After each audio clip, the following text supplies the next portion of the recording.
All right, carb rebuild time. Got my stuff back from the Vapor Blaster. Looks awesome. Very clean, very nice. And here's the parts that came out. Here's the parts that came back. Again, from the Vapor Blaster, very clean, lovely. And what I do afterwards is I spray them out every passage with a little bit of carb cleaner, make sure everything's clean and everything's smooth. So again, when they vapor blast, you have a little bit of grit. So the floats, or the floats, but the choke blades are kind of hanging up a little bit. So these are a lot better. Anyway, yeah, got those all done. And then if you go over here, I got all my kits set out.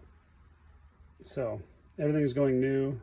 I am getting a larger main and pilot jet in there because I do have a 4-1, and I'm not sure what the old jets were. There's no numbers on them, and we just want to make sure I get enough fuel in there so I don't have any issues. But kind of went off of a video here, and the guy went 105 on the mains, and then the pilots were 70s, I think. So we'll see how that works.